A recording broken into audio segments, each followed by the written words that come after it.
Antes da criação do mundo, o que aconteceu antes da criação? 1 Pedro 1:20. Ele foi formado antes da fundação do mundo, mas se manifestou nos últimos tempos por amor a você. Gênesis documenta o início da criação na história humana, mas não aborda os eventos da eternidade passada, pois Moisés escolheu omiti-los antes da criação da humanidade no mundo material. Existe uma história independente da criação que antecedeu a existência da energia, tempo, espaço e do universo, pois Deus existia antes que esses conceitos fossem falados à existência. O restante das Escrituras fornece algumas pistas sobre a história da eternidade passada que antecedeu a vida humana. Antes da criação da Terra, havia Deus, e Deus tinha majestade com seu Filho Jesus, que explicou quem ele era antes da criação do mundo. Jesus compartilhou muitos mistérios conosco, incluindo eventos anteriores à criação. A oração que Jesus fez em João 17 é um dos capítulos mais significativos da Bíblia e é considerada a oração mais poderosa, já feita pela maior pessoa que já viveu.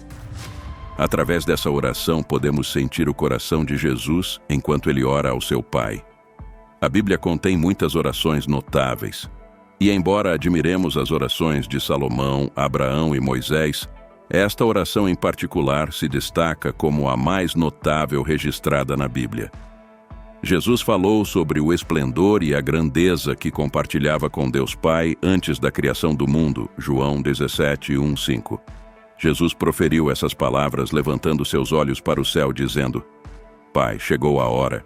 Glorifica teu Filho para que o Filho te glorifique, assim como lhe deste autoridade sobre toda a humanidade, para que a todos os que lhe deste ele conceda a vida eterna. E a vida eterna é esta, que te conheçam, a ti, o único Deus verdadeiro, e a Jesus Cristo, a quem enviaste. Eu te glorifiquei na terra, completando a obra que me deste para fazer. E agora, Pai, glorifica-me junto de ti, com a glória que eu tinha contigo antes que o mundo existisse. Antes da criação da terra, havia Deus, e Deus tinha majestade com seu Filho. O livro de Gênesis começa com a criação do homem e outras criaturas, mas é evidente que Deus não estava começando ali. De acordo com a Bíblia, Deus estava presente desde o início, quando o universo foi criado. Segundo a Bíblia, Deus existia antes da criação do universo. Ele é descrito como um ser eterno que sempre existiu e sempre existirá, o que é apoiado por vários versículos ao longo das Escrituras. Em Gênesis, o termo Deus é substituído por Elohim, um substantivo plural que significa deuses, implicando que Deus é 3 em 1. Embora essa estrutura gramatical possa parecer incorreta, é teologicamente correta e significa a natureza triuna de Deus. As autênticas orações a Deus frequentemente revelam os pensamentos e emoções mais profundos de uma pessoa. João 17 oferece uma rara oportunidade para testemunharmos a verdadeira natureza e o coração de Jesus por meio dessa oração. Jesus aborda vários temas explorados ao longo do Evangelho, incluindo glória, glorificar, enviar, acreditar, mundo e amor. Jesus pediu para ser glorificado, dizendo: Pai, chegou a hora, glorifica teu Filho, para que o Filho também te glorifique. Antes desse momento de glorificação de Jesus, ele orou primeiro por si mesmo. No entanto, sua súplica não era egoísta.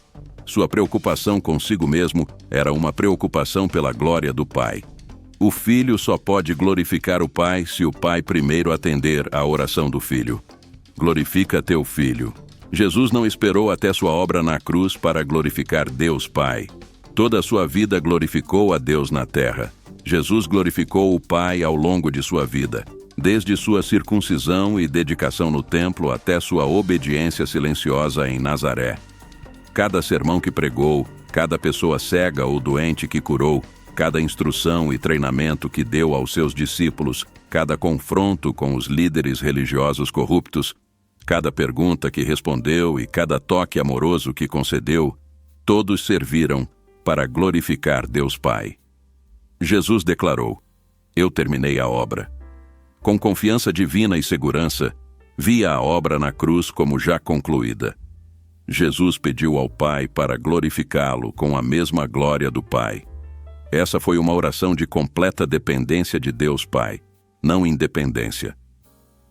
Muitas pessoas pedem louvor e atenção para si mesmas, mas a súplica por glorificação de Jesus é vastamente diferente. Glorifica-me junto contigo. A diferença está normalmente entre dependência e independência. Jesus também mencionou: com a glória que eu tinha contigo antes que o mundo existisse. Ele estava ciente de sua pré-existência e da natureza dela. Ele sabia que houve um tempo na eternidade passada em que Deus, o Filho, e Deus, o Pai, compartilhavam glória. Jesus não poderia orar honesta ou somente assim se não fosse Yahweh, igual a Deus, o Pai. Isaías 42:8 declara que Yahweh compartilha sua glória com ninguém. Se Deus, o Pai, e Deus, o Filho, compartilham sua glória, ambos devem ser Yahweh. Um comentarista bíblico observou que a principal petição de Jesus era que o Pai o recebesse de volta à glória que ele havia renunciado para cumprir sua missão. Essa petição por um retorno à sua glória original implica claramente sua pré-existência e igualdade com o Pai, confirmando sua declaração de que ele e o Pai são um, João 10:30. O Evangelho de João enfatizou a glória de Jesus ao longo de seu relato. João teve o cuidado de registrar as muitas maneiras como Jesus se referiu à sua própria glória nesta oração. Os eventos que antecederam a crucificação começaram com a traição. A frase, agora o Filho do Homem é glorificado, refere-se à razão pela qual Jesus veio ao mundo. Ele morreria e depois ressuscitaria dos mortos como expiação substitutiva. O Filho seria glorificado. Glorificar o Pai e o Pai glorificar o Filho. Eles promoveriam a glória um do outro, destacando a grandeza de Deus. É, de fato, o que os cristãos são chamados a fazer. Tudo o que fazemos em pensamento, palavra e ação é para a glória de Deus. Jesus não ora apenas por si mesmo. Ele ora por nós. Em João 17:4, Jesus diz: Pai, desejo que, onde eu estou, estejam também comigo aqueles que me deste para verem a minha glória, a qual me deste, pois me amaste antes da fundação do mundo. Tudo o que somos ou nos tornamos em nossas vidas espirituais, devemos ao Salvador que se deu por nós, que orou por nós para que pudéssemos ser um com Ele e que nos deu um belo padrão a seguir em nossas próprias vidas de oração. No final, vemos Jesus e sua glória novamente no livro do Apocalipse. No livro do Apocalipse, João documenta as coisas que viu. João vê um Jesus poderoso que não se compara a nenhum homem comum. Em Apocalipse 1, 12, 13, João vira-se para ver a voz que falava com ele, e viu 7 candelabros de ouro, no meio dos quais estava alguém semelhante a um filho de homem, vestido com uma túnica que ia até os pés, e cingido à altura do peito com uma faixa de ouro. John percebeu que era o Filho do Homem, o honrado Jesus Cristo. Ele descreveu a voz alta que ouviu como distinta e marcante, como o som de uma trombeta. Essa poderosa voz era a do Alfa e do Ômega, o primeiro e o último, que está no início e no fim de tudo. Porque Jesus se identificou com esses nomes em Apocalipse 1:8, sabemos que era a voz alta de Jesus. O título Alfa e Ômega pertence ao Senhor Yahweh, o Deus de Israel, e é uma afirmação clara de que Jesus é Deus. Podemos apenas imaginar o que passou pela mente de João ao se virar para a voz que ouviu. Provavelmente o som da voz não correspondia perfeitamente à forma como ele lembrava a voz de Jesus. João a descreveu como uma trombeta em Apocalipse 1:10. No entanto, ele estava ciente de que era Jesus por causa da descrição da própria voz como o Alfa e o Ômega. Depois de passar um tempo significativo com Jesus durante seu ministério na terra, João finalmente teve a oportunidade de encontrá-lo face a face depois de todos esses anos. A túnica e a faixa podem evocar imagens do sumo sacerdote da Bíblia, implicando que Jesus é o sumo sacerdote do seu povo. A única outra ocorrência de faixas em Apocalipse é em Apocalipse 15:6, também de ouro, onde é uma imagem sacerdotal para os anjos no templo celestial. Assim, Jesus aparece não apenas como rei, mas também como sacerdote, uma combinação de imagens que se tornou familiar ao povo judeu no período messiânico. Então, João continua sua descrição. A cabeça e os cabelos de Jesus eram brancos como a lã branca, como a neve, e seus olhos eram como chamas de fogo. Seus pés eram como bronze polido, brilhando no fogo de uma fornalha, e sua voz era como o som de muitas águas. Apocalipse 1, 14 e 15. Essa descrição dos olhos é semelhante à narrativa de um anjo no livro de Daniel. Em Daniel 10, do 6, o corpo de Jesus é descrito como topázio. Seu rosto tem a aparência de relâmpago. Seus olhos são como tochas flamejantes, e seus braços e pés brilham como bronze polido, com o som de suas palavras assemelhando-se ao de uma multidão. Essa descrição dos membros de Jesus é semelhante à narrativa de um anjo no livro de Ezequiel, Ezequiel 1:7, onde as pernas são retas e os pés são como cascos de bezerro reluzindo como bronze polido. As características angelicais que aparecem na visão de Jesus de João não o nivelam com os anjos, mas provavelmente servem para enfatizar a grandiosidade imensa de Jesus. Ele não pode ser retratado como menos glorioso do que um anjo glorioso. Olhos como fogo descrevem olhos apaixonados na literatura grega, mas também podem representar os olhos sobrenaturalmente flamejantes de seres divinos ou anjos. O metal brilhante também pode representar a glória de Deus, como em Ezequiel 1:27. No entanto, outras características sugerem que, enquanto João retrata a glória de Jesus como não sendo menor do que a de um anjo, ela certamente é maior. O rosto de Jesus também brilha como o sol, um motivo que aparece em textos gregos retratando divindades brilhando como o sol ou relâmpagos.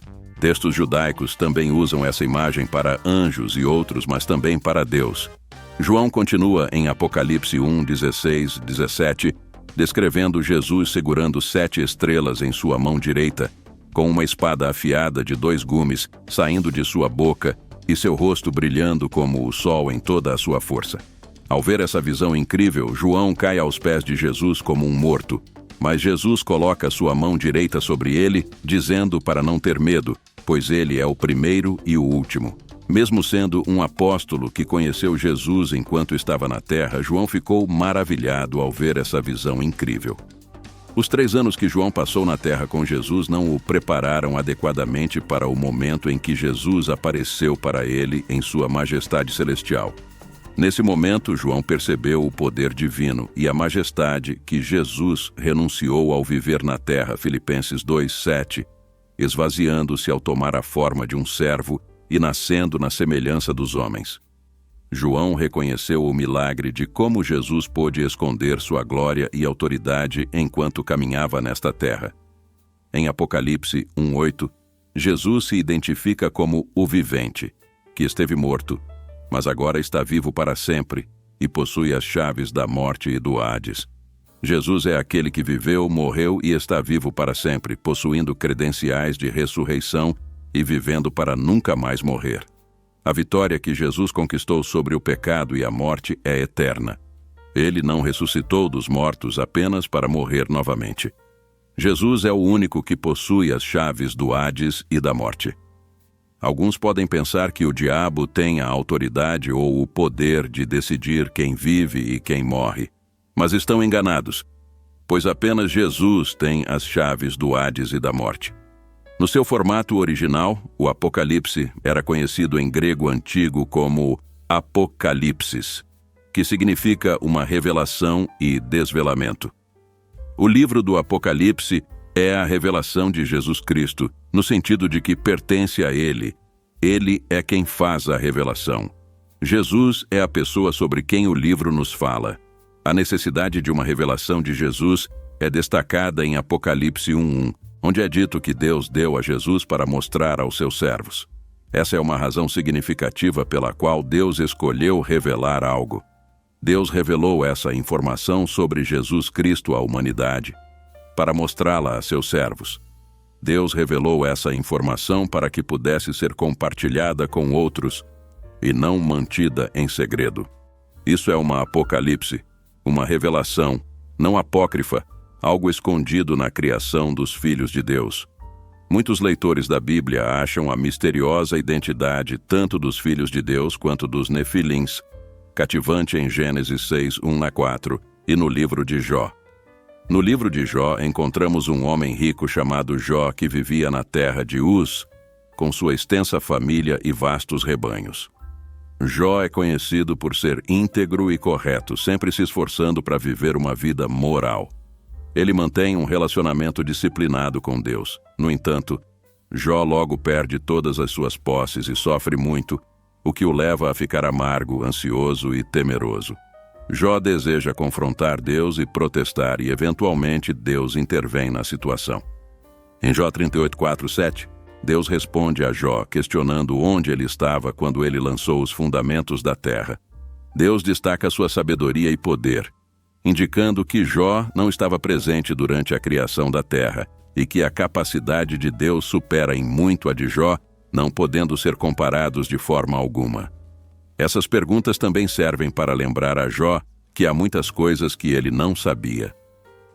É revelado que seres angelicais, referidos como estrelas da manhã e filhos de Deus, testemunharam a criação da terra e celebraram a glória, o poder e a sabedoria de Deus envolvidos no processo. Após a criação, há relatos de casamentos entre os filhos de Deus e as filhas dos homens, considerados ímpios em um período de rápido crescimento populacional, principalmente devido às longas vidas no mundo pré-diluviano. Gênesis 6, 1-4. Mas quem eram esses filhos de Deus?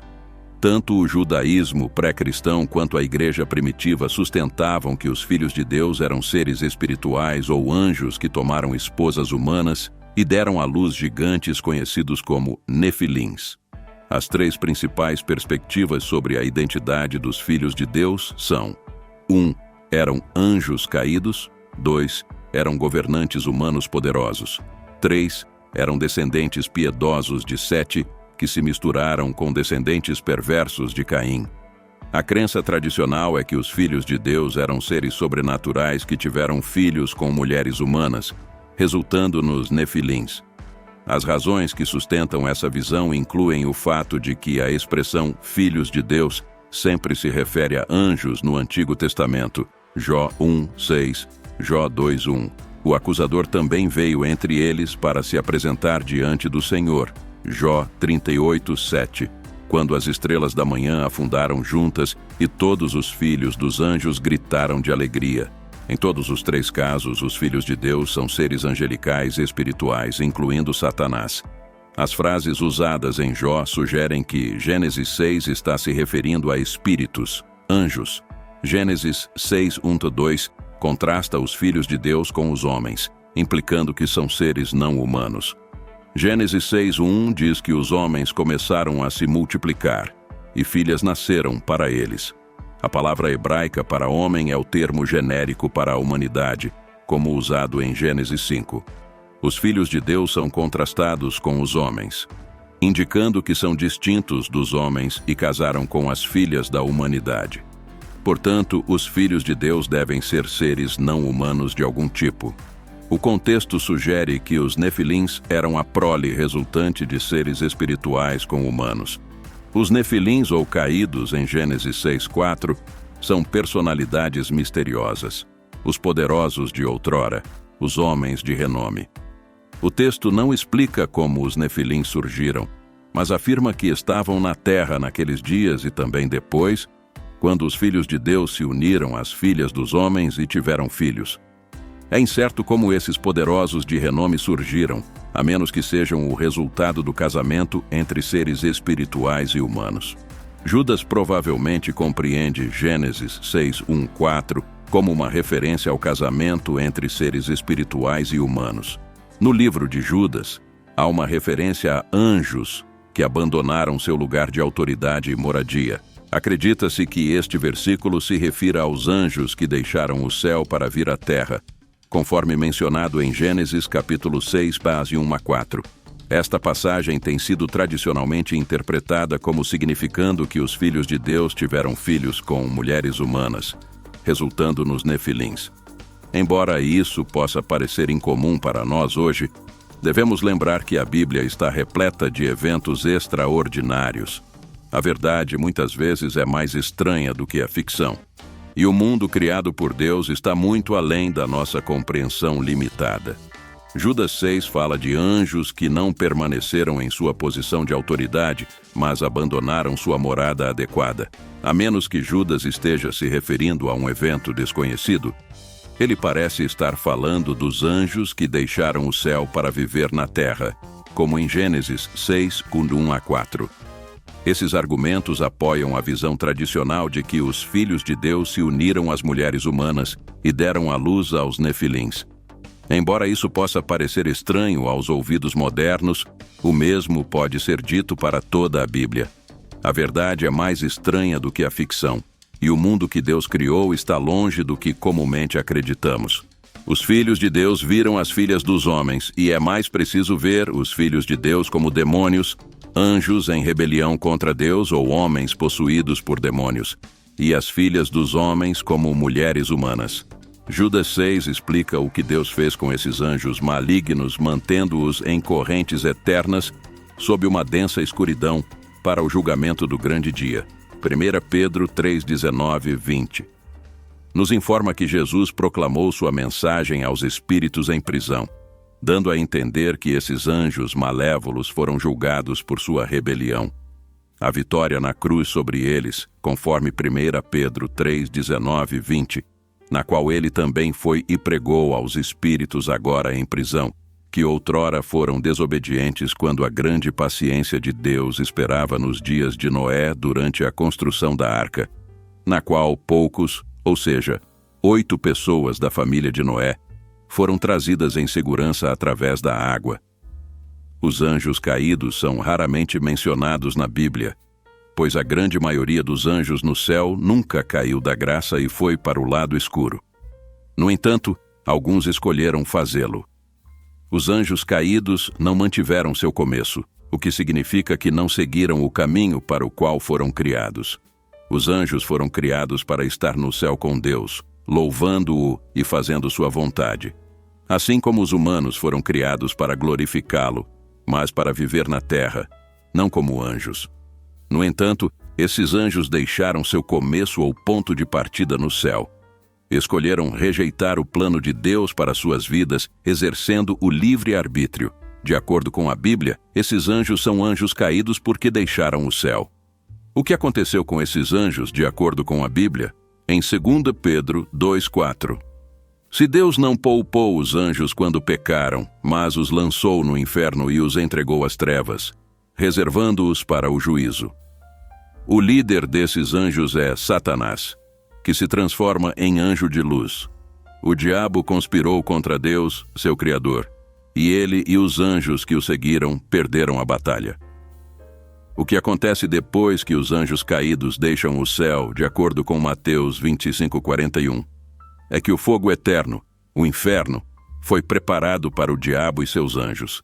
Em outras palavras, o inferno nunca foi destinado a uma única pessoa, embora Judas e outros inevitavelmente acabem lá no final. Satanás e os anjos caídos eram os destinatários pretendidos do inferno. O inferno foi criado no céu, como uma punição final para os líderes da grande rebelião. Mas o Senhor permite que outros nas nações que ele julga vão para lá, também por escolha, livre-arbítrio e responsabilidade dada por Deus ao homem para escolher seu destino eterno, seja no céu ou no inferno. E é para o inferno que Satanás e os anjos caídos, 1/3 daqueles que se rebelaram ao seu lado, irão no final de todas as coisas. De acordo com a Bíblia, Deus exercerá sua ira sobre aqueles que se rebelaram contra ele no final de todas as coisas, e Satanás e os anjos caídos não escaparão incólumes. Vimos aqui que os anjos caídos existem, mesmo que a queda da graça seja um conceito difícil para alguns de nós compreenderem. Gostaríamos de acreditar que os anjos não podem cair, mas a história bíblica prova o contrário. Sabe-se que os anjos caídos são 1/3 do exército angelical que segue Satanás na grande rebelião e tenta derrubar Deus e seu trono para tomar o céu. Também sabemos que a tentativa foi um fracasso colossal e que Satanás e seus anjos rebeldes foram expulsos do céu. Alguns anjos caídos que estão agora no inferno e outros que estão na terra seguiram caminhos separados. De acordo com Gênesis 6, os anjos caídos se casam com humanos e têm filhos gigantes com mulheres humanas. Como pode ser visto, Satanás é muito mais do que uma figura vermelha com chifres e um tridente. Ele é um ser antigo com verdadeiro poder espiritual que ele usa para o mal e para satisfazer seus próprios interesses egoístas. Ele é particularmente hostil aos cristãos e busca sua aniquilação. Aqui estão 3 verdades cruciais a ter em mente ao navegarmos por essa realidade espiritual. 1. É um grave erro considerar Deus e o diabo como opostos polares. Isso dá a Satanás muito mais crédito do que ele merece. A disparidade de poder entre Deus e Satanás é a de um Criador infinito em sua obra.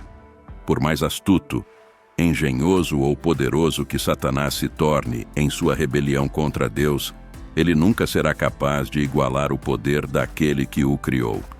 Em suma, nenhum ser angelical, seja caído ou justo, pode competir com o Deus Todo-Poderoso. 2. Satanás é um ser antigo com poder espiritual real, que ele usa para o mal e para satisfazer seus próprios interesses egoístas. Ele é particularmente hostil aos cristãos e busca sua aniquilação. 3. É essencial reconhecer que a verdade muitas vezes é mais estranha do que a ficção. E o mundo criado por Deus está muito além da nossa compreensão limitada. As Escrituras nos revelam uma realidade espiritual complexa, incluindo a existência de anjos caídos e a batalha cósmica entre o bem e o mal. Subestimar o poder e a força de Jesus é um erro igualmente perigoso ao subestimar o poder de Satanás. Ele não é mais forte que Deus, mas é mais forte do que você. Por milênios, Satanás tem elaborado planos sombrios e perversos. Ele é um mentiroso habilidoso e manipulador, com um poder sem igual por qualquer ser humano mortal. No entanto, embora devamos estar alertas em relação a Satanás, não precisamos temê-lo. Nem mesmo conhecemos seu verdadeiro nome, o que acredito ser proposital. Isso é uma dica sutil de que ele não é uma ameaça grande o suficiente para Deus, a ponto de exigir conhecer seu nome. A derrota de Satanás foi predita desde o início. Podemos ver o fim desde o princípio, nos primeiros capítulos de Gênesis, quando Deus declara a derrota da serpente mesmo depois de ela conduzir com sucesso Adão e Eva ao erro. Aqui está o que Deus tem a dizer à serpente, e vemos essa promessa cumprida no sacrifício de Jesus. Apesar de ter sofrido o golpe fatal, Jesus esmagou a cabeça da serpente ao entregar seu espírito. Aguardamos ansiosamente o dia em que essa promessa será plenamente realizada. Mantenha-se preparado para a guerra espiritual. Muitos de nós, criados nos tempos modernos, frequentemente são cegos para as realidades espirituais e forças invisíveis em ação. Aprendemos sobre elas em livros, falamos sobre elas. No entanto, poucos de nós realmente participam delas. Ao fazer isso, podemos nos expor a ataques espirituais. A maneira mais rápida de perder uma batalha é não perceber que está envolvido em uma. O poder de Jesus é muito mais do que palavras em uma página e esperança para depois de morrermos. Batalhas espirituais ocorrem todos os dias ao nosso redor. Se quisermos ser guerreiros espirituais eficazes, precisamos nos entregar à oração, sintonizar nossos corações com a presença muito real de Deus e cultivar discernimento enquanto buscamos fazer a obra de nosso Pai. Nosso adversário é formidável, mas nosso Deus é ainda mais. Uma guerra espiritual está acontecendo agora, afetando todos no planeta. É um conflito entre 2 reinos, um liderado pelo Deus Todo-Poderoso, enquanto o outro é liderado por Satanás, o príncipe do poder das trevas. Um mundo espiritual nos cerca, muito mais populoso, poderoso e provido de recursos do que o nosso visível mundo de seres humanos. Espíritos bons e maus movem-se pelo meio de nós. Eles se deslocam de um lugar para outro com uma velocidade e silêncio relâmpago, vivendo nos espaços aéreos ao nosso redor. Alguns conhecemos não se importam com o nosso bem-estar, enquanto outros estão decididos a nos prejudicar. Existem dois reinos, um para Deus e outro para seu grande adversário, Satanás. Um representa o bem, enquanto o outro representa o mal. Um representa a luz, enquanto o outro representa as trevas. Um representa bênçãos e o outro representa maldições. Um representa vida, enquanto o outro representa morte. Esses dois reinos antagônicos não podem coexistir. Estão em conflito. Quando começou o conflito espiritual? Quais foram as causas raiz? Após serem expulsos do terceiro céu, Satanás e seus seguidores se comprometeram uns com os outros e formaram o reino rebelde, que ainda existe hoje e continuará a existir até ser destruído pelo poder supremo de Deus. Paulo nos alertou a manter nosso objetivo principal em mente para que possamos resistir às astutas ciladas do diabo e não nos voltarmos uns contra os outros. Ele enfatizou que nosso adversário não é carne e sangue, mas os malvados nas alturas celestiais. Este evento ocorreu antes da criação do mundo. Muitas pessoas perguntam o que aconteceu antes da fundação da Terra. Várias coisas aconteceram, no entanto, houve um evento que envolveu você antes das fundações da Terra. Deus o escolheu. Efésios 1:3-4. Bendito seja o Deus e Pai de nosso Senhor Jesus Cristo, que nos abençoou com todas as bênçãos espirituais nas regiões celestiais em Cristo, assim como em seu amor nos escolheu nele, na verdade, antes da criação do mundo. Antes da fundação do mundo, Deus nos escolheu em Cristo para sermos seus próprios, buscando que sejamos santos, ou seja, consagrados e separados para seu propósito, irrepreensíveis diante dele no amor. A carta de Paulo aos Efésios é única em relação a muitas de suas outras cartas no Novo Testamento. Assim como Romanos, Efésios não foi tanto projetado para abordar preocupações em uma igreja específica, mas foi escrito para esclarecer alguns dos grandes princípios que percorrem todo o Novo Testamento. Se a carta aos Romanos se concentra mais na obra de Deus no cristão individual, Efésios inclui os grandes temas da obra de Deus na igreja, a comunidade de crentes. Ao considerar as enormes e gloriosas ideias apresentadas em Efésios, é essencial lembrar que Paulo escreveu esta epístola enquanto estava na prisão. Paulo escreveu em 1 Coríntios 2, 9, 10. Mas, como está escrito, o que olho não viu, e ouvido não ouviu, e não subiu ao coração do homem, é isso que Deus preparou para os que o amam. Mas Deus nolo revelou pelo Espírito, porque o Espírito esquadrinha todas as coisas, mesmo as profundezas de Deus. Os conselhos divinos e coisas além da compreensão humana são explorados diligentemente pelo Espírito Santo. Quem nos abençoou, incluindo judeus e gentios na igreja de Éfeso e além, destaca a importância de enfatizar que essas bênçãos estão disponíveis tanto para os crentes gentios quanto para o povo judeu. Estas bênçãos espirituais, localizadas nos lugares celestiais em Cristo, são superiores, mais valiosas e mais seguras do que as bênçãos terrenas.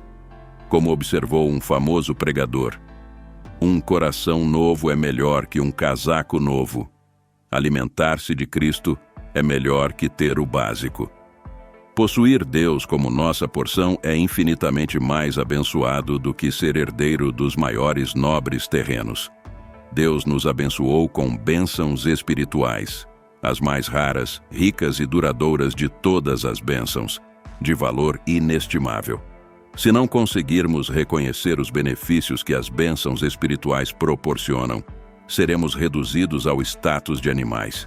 Deus deseja que conheçamos todas as bênçãos espirituais nos lugares celestiais em Cristo. Nossa posse de cada bênção espiritual é tão certa quanto nosso ser escolhidos por Ele, escolhidos antes da fundação do mundo. A escolha de Deus para os crentes é um ato de seleção, um chamado para si mesmo e implica escolher uma coisa entre muitas. Essa palavra é frequentemente usada para a eleição de crentes por Deus em Cristo para a salvação. Somos chamados para pertencer a Cristo, escolhidos para a salvação. Jesus escolheu seus discípulos, chamando-os para serem seus seguidores íntimos. Nossa eleição por Deus é segundo o beneplácito de sua vontade, e é sábia e boa.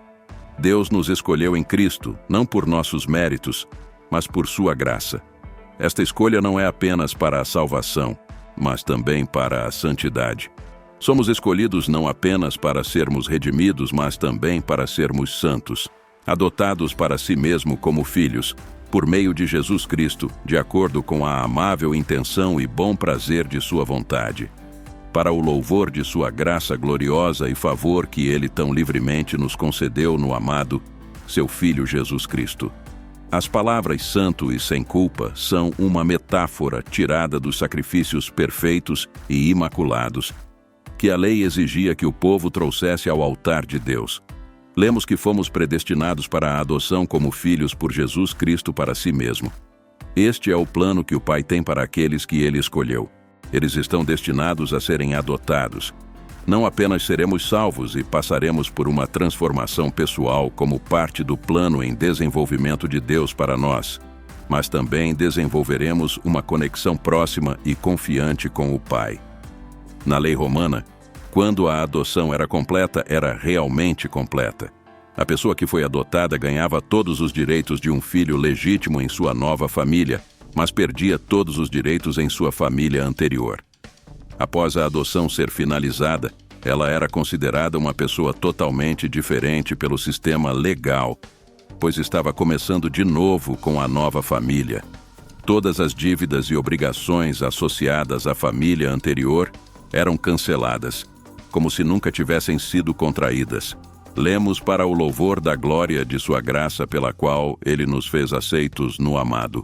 O aspecto relacional é enfatizado novamente quando Paulo descreve o status de aceitação concedido a cada crente por causa da graça de Deus.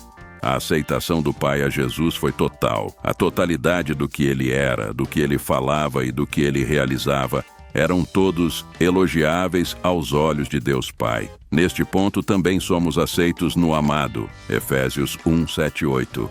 Nele temos a redenção, que é nossa libertação e salvação por meio de seu sangue, que pagou a penalidade por nosso pecado e resultou no perdão e absolvição completa de nosso pecado, de acordo com as riquezas de sua graça, que ele nos concedeu com toda sabedoria e entendimento prático.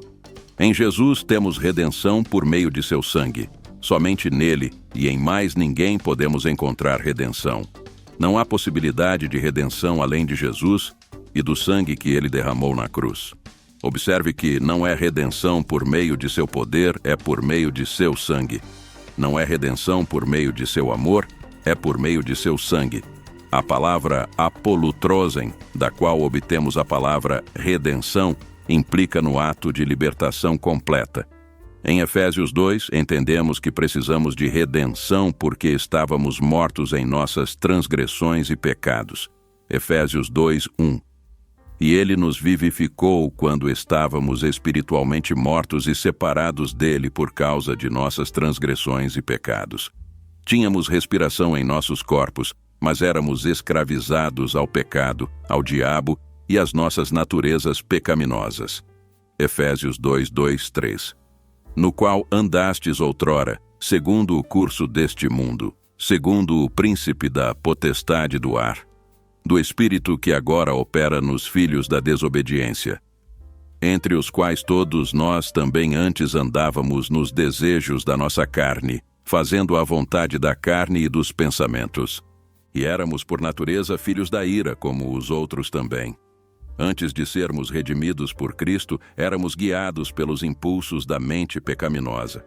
Por natureza, éramos filhos sob a sentença da ira de Deus, assim como o restante da humanidade. Merecíamos a vingança de Deus, uma dívida que nunca poderíamos saldar por nós mesmos. Éramos inimigos de Deus, como Paulo explica em outras passagens, como Romanos 5:10, onde ele afirma que, mesmo sendo inimigos, fomos reconciliados com Deus pela morte de seu Filho. Em Cristo experimentamos a redenção. Ele morreu na cruz para nos libertar pela graça de Deus, através da nossa fé em Jesus Cristo. Somos libertos da escravidão do pecado, da ira e do julgamento de Deus. Agora, em Cristo, temos a redenção. Ele morreu na cruz para nos libertar pela graça de Deus, através da nossa fé em Jesus Cristo, nos libertando da escravidão do pecado e do julgamento de Deus. Romanos 5:9. Uma vez justificados pelo sangue de Cristo, a salvação da ira de Deus é ainda mais certa. O propósito de Deus em tudo isso é que aqueles que confiaram em Cristo existam para o louvor da sua glória. Efésios 1:9, 12. De acordo com o plano de Deus, aqueles que creem em Cristo foram escolhidos, predestinados e destinados a viver para o louvor da sua glória. 1 Pedro 2:9 reforça esse conceito, declarando que somos um povo escolhido, sacerdócio real, nação santa, possessão exclusiva de Deus, com o propósito de proclamar as virtudes daquele que nos chamou das trevas para a sua maravilhosa luz. A salvação é totalmente pela graça, não por méritos próprios ou obras. Somos salvos pela fé, um presente gracioso de Deus para que ninguém possa se orgulhar. Efésios 2:8-9. Todos somos pecadores, mas em Jesus temos vida. Deus nos escolheu não por quem somos, mas por quem Ele é. Sua escolha também visa envolver-nos em sua obra no mundo, pois somos a sua obra-prima, criados em Cristo para fazer boas obras que Ele planejou de antemão para nós realizarmos. Efésios 2:10. Somos uma obra de arte criada em Cristo Jesus, renascidos espiritualmente, transformados e renovados, prontos para sermos utilizados em boas obras que Deus preparou para nós de antemão, seguindo os caminhos que Ele estabeleceu para que possamos viver a boa vida que Ele preordenou e preparou para nós. Moisés explicou aos filhos de Israel em Deuteronômio 7:7-9 as razões pelas quais Deus os escolheu como seu povo. O Senhor não os fez seus amados nem os escolheu porque eram mais numerosos do que qualquer outro povo. Na verdade, eram os menos numerosos. Deus os escolheu porque os amava e manteve o juramento que fez aos seus antepassados. O Senhor os tirou com mão poderosa e os redimiu da casa da escravidão, das mãos do Faraó, rei do Egito. Saibam, portanto, que o Senhor, o vosso Deus, é Deus, o Deus fiel, que guarda a aliança e a sua misericórdia por 1000 gerações para aqueles que o amam e guardam os seus mandamentos. Assim como Deus escolheu Israel por amor e não por algo impressionante na nação, Ele nos deseja por amor. A doutrina da predestinação é desafiadora de compreender, pois tendemos a pensar que aqueles predestinados são escolhidos por algum mérito próprio. Para descobrir a razão pela qual Deus o fez, você precisará compreender a visão de Deus para a sua vida. Uma verdadeira visão é a revelação de um plano e propósito divinos. Cada pessoa é criada para cumprir um propósito específico na terra. Deus revelou seu propósito ao profeta Jeremias, dizendo: Antes de te formar no ventre, eu te conheci, e antes de nasceres, eu te consagrei e te constituí profeta às nações. Jeremias 1:5. Da mesma forma, Deus tinha um propósito para o apóstolo Paulo, que afirmou: Quando, porém, aprouve a Deus, que desde o ventre de minha mãe me separou e me chamou pela sua graça, revelar seu Filho em mim, para que eu o pregasse entre os gentios. Gálatas 1:15-16. Paulo foi criado para pregar aos gentios e aos perdidos. Você também tem um propósito ao estar aqui na terra, e é necessário conhecer a Deus e a visão que Ele tem para você. Quando você conhece a Deus, você se fortalece e com a força você realiza proezas. Uma das ocorrências mais desagradáveis é ver crentes que não atingem seu status grandioso e extraordinário em Jesus. A razão para esse problema é a ignorância. Todo crente foi ordenado a desempenhar uma função específica, pois somos todos membros do mesmo corpo, o corpo de Cristo. 1 Coríntios 12:27. Deus chamou cada um de nós para o ministério em tempo integral. Somos todos parte do corpo de Cristo e cada um de nós tem uma função a desempenhar. Como membro do corpo, Somos administradores de uma posição específica e Deus espera que cumpramos essa missão. Isso é um ministério, é administração, e não está limitado ao púlpito. Um verdadeiro ministério é ocupar a posição atribuída por Deus. Gideão não foi chamado para pregar, mas para libertar seu povo de Israel. Abraão foi chamado para ser estabelecido como uma instituição por meio da qual você tem uma razão de ser, uma missão divina. Descobrir essa função é o que chamamos de visão. A visão é uma percepção divina do plano de Deus para você. Você tem um ministério, é um ministro, e precisa descobrir qual é o seu ministério. Uma visão proporciona um foco definido e a mentalidade de um guerreiro em uma missão divina. Quando Deus quis libertar seu povo do Egito, a quem ele escolheu? Poderíamos ter escolhido alguém eloquente, mas Deus escolheu alguém com dificuldades de fala, Moisés. Deus faz isso para mostrar sua glória. Seu talento natural não pode qualificá-lo para uma tarefa divina.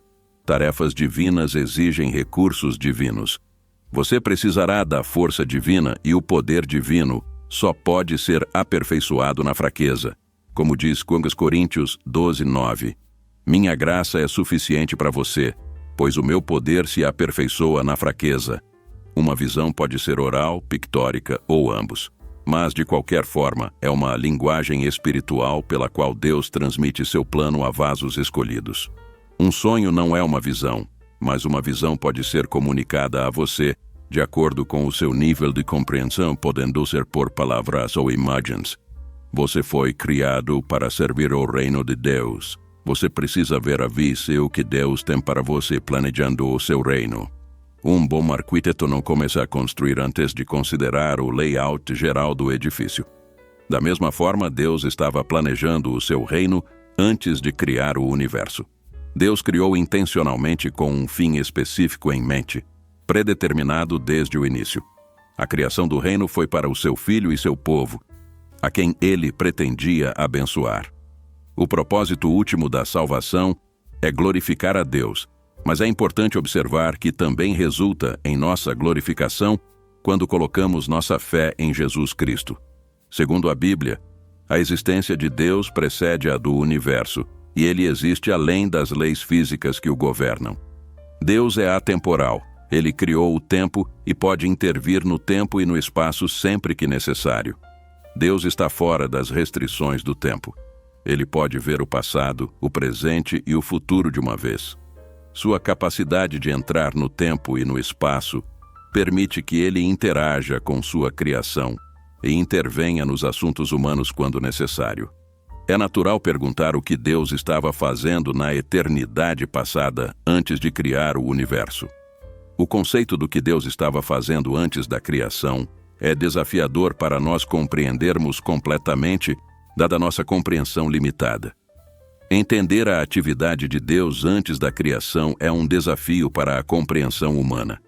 No entanto, nas Escrituras, Deus revelou certos detalhes sobre sua atividade pré-criação que podem nos ajudar a obter uma compreensão mais profunda de sua natureza, bem como sua relação com o mundo criado e seus planos para ele. Ao explorar esses detalhes, podemos obter insights sobre a natureza da existência de Deus fora do tempo e do espaço, e as maneiras como ele orquestrou o desdobramento do cosmos. Isso pode ser um estudo profundamente enriquecedor e esclarecedor para aqueles que buscam conhecer melhor a Deus.